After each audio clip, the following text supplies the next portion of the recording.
The often misunderstood Mig-23BN flies for Germany in War Thunder. Let's check it out.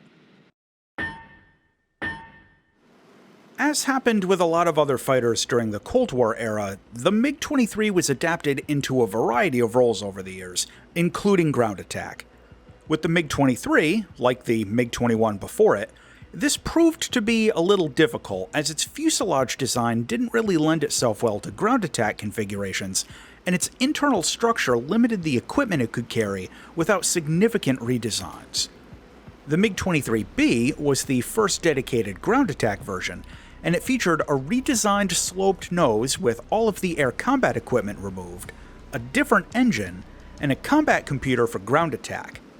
Well, there were some issues with this, and only a very small number were produced, but it served as the starting point for the BN model. The BN was an evolutionary improvement, using an updated wing design from later model fighter versions of the MiG-23, along with a more common engine, a modernized radar warning receiver, and compatibility with more advanced guided weapons. The MiG-23BN wasn't widely used in Soviet service, but it saw considerable success on the export market. The plane has made a good showing of itself in combat, having flown sorties in about a dozen separate conflicts all over the world.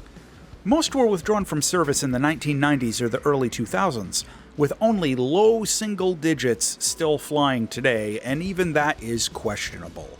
In Soviet service, the BN's largest contribution was serving as the basis for the MiG-27, which went on to see widespread use in the Soviet armed forces. What we get in War Thunder is the MiG-23BN, a strike aircraft in Rank 6 of the German air tree at battle rating 9.7.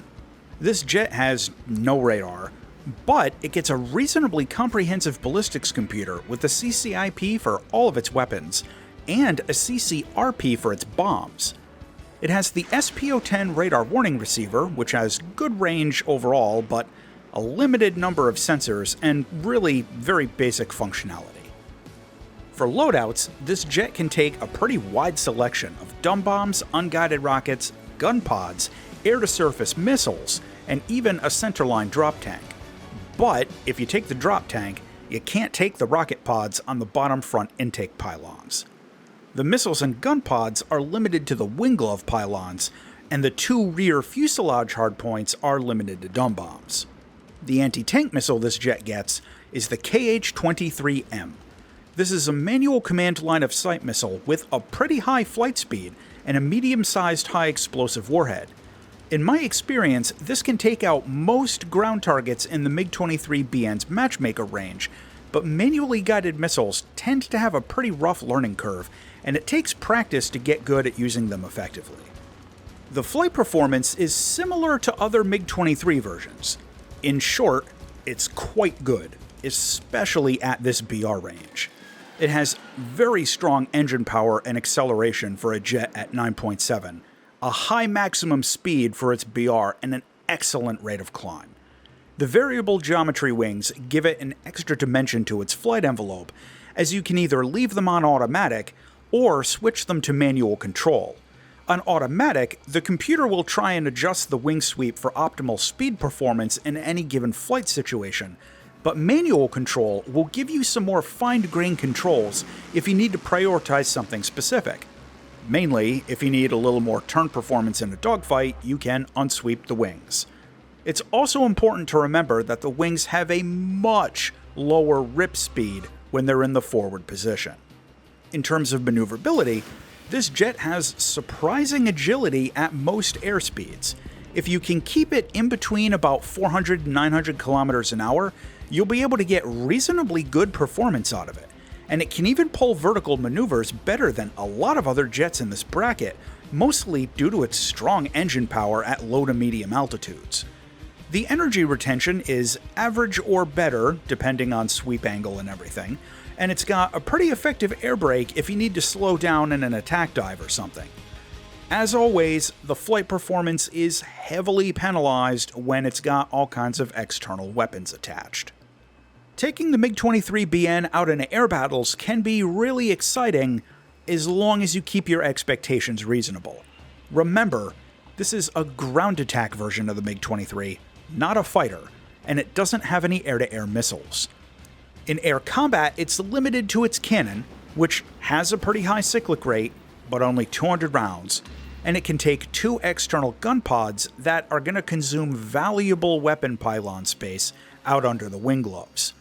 It's still capable in air combat, and I've actually had really good luck with this thing going in for gunfights after dropping my bombs on a base for points grinding, but it doesn't have any countermeasures and it can get tiered into all-aspect missiles. In terms of ground attack, it can take enough bombs to fully wipe out a base, and its ballistics computer makes accurate drops pretty easy.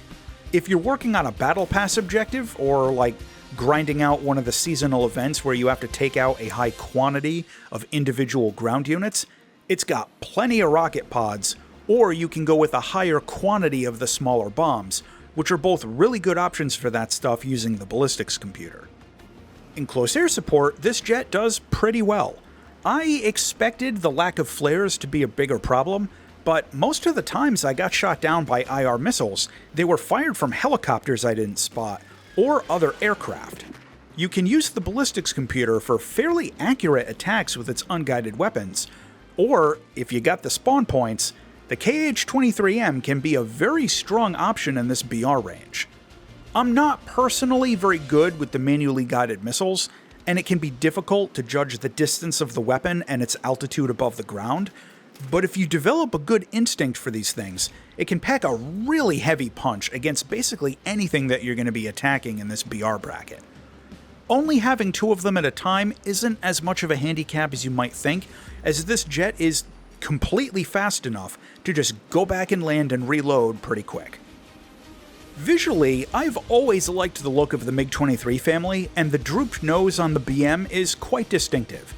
You get a couple of custom skin paint jobs, so that's always a plus, although the default one is probably the worst of the 3. Overall though, good marks on the visuals. Landing is pretty simple, thanks to the variable geometry wings, effective air brake, and drag chute. You can drop gear at over 600 kilometers an hour, and flaps at around 450, with the only real caveat being the very narrow undercarriage. Don't try swerving around with S-turns on the runway. The cockpit isn't great. Visibility is below average, mostly due to the obstructive canopy bracing, and no heads-up display, just the reflex sight. Instrument layout is fine and the detail is good, but the low visibility is absolutely an issue. To close out on the Mig-23BN. This jet is crazy fast. It has variable geometry wings, it gets a full ballistics computer, and it can take guided air-to-ground missiles. However, it doesn't get any air-to-air missiles, doesn't have radar, and it doesn't have any countermeasures. The final verdict on the Mig-23BN is that this jet is overall pretty good. It's really solid at ground attack and air battles, and it can defend itself well enough in a dogfight. It's equipped pretty well for close air support, and if you can get around its limitations, this jet can be really fun to fly, and it's a pretty reliable points grinder. As always, thanks for watching.